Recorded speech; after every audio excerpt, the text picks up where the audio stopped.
Well, having the camera at this angle should give you a better feel of the cornering and suspension system that's on this beautiful 2006 Aston Martin. We have available at Fidelity Motors for right around $70,000. It's got 32,000 miles on it. A beautiful machine.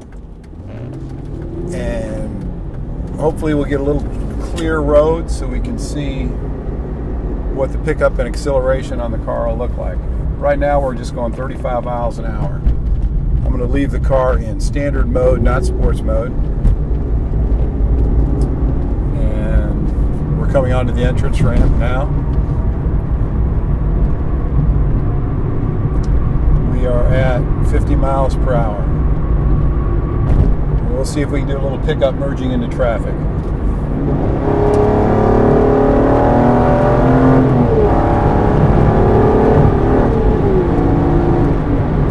We just hit 100 miles an hour. We are at 2,800 RPMs. It's funny, I recorded the Porsche at 100 miles an hour, and one of the guys said, "Gee, are you crazy to have people think that you're going to drive that car 100 miles an hour?" Well, the kind of cars that we have, I want to test them at over 100 miles an hour. They don't drive around at that, but this Aston Martin should be able to cruise at over 100 miles an hour all day long without affecting the 12-cylinder engine. I mean, right now we're going 70 miles an hour and it's at 1,500 RPMs. This thing doesn't redline until 6. It doesn't even have a red line, so I don't know where the red line at, but I've never gotten it close. We'll cruise at this speed for a while. You can see what great handling the car has. As soon as we straighten up here, I'm going to do a quick left-right. Very, very minute movements of the wheel. It's responsive at just about any speed. It'll kick down into gear and get out of here. Again, right now we're at 70 miles an hour. Let me get the digital displays up. 71 miles per hour and just at 2,000 RPMs. Good. If this car gets out of my way, if I could get some clear traffic lanes. Looks like we got a little clearing on the right to pick up some speed. Except this car wants to go in front of me, so we can't. That was a 10 mile an hour burst that you just saw.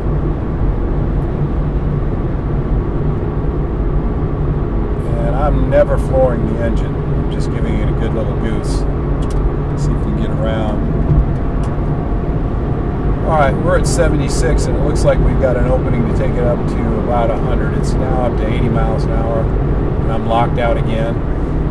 So we'll cruise here at 80 for a minute, down to 77.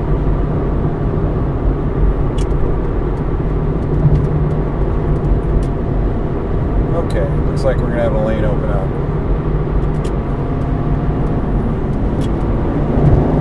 80.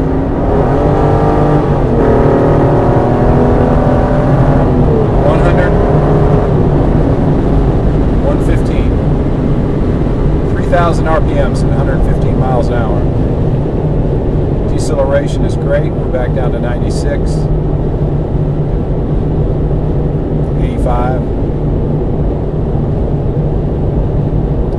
So you can tell you could be driving at 115 miles an hour on the Autobahn on this thing, no problem, all day long without having any effect on the engine.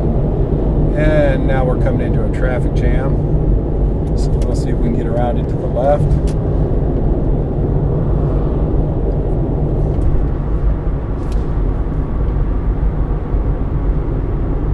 Yes, no problem. Cruising speed right now, 60 miles an hour.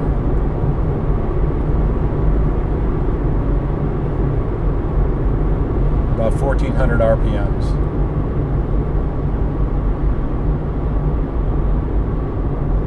Even when the engine drops shifts to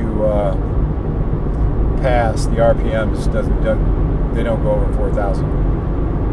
Let's see if I can slow down a little bit, get an accurate reading, give myself a little bit of room so I can actually step on the gas without running somebody over. Okay, we're cruising at 57. I'm going to punch it.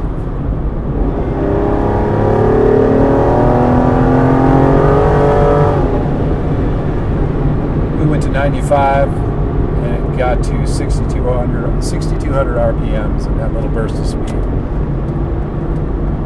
Shifting lanes.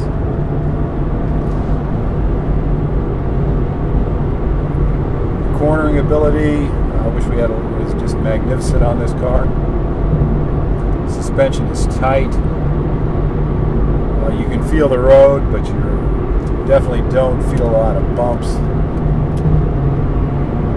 Alright, let's accelerate a little bit the exit.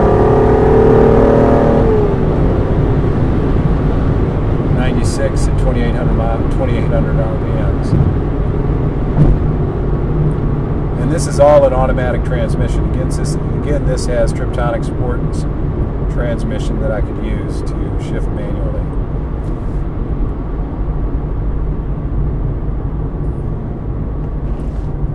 It looks like the camera is still on out there.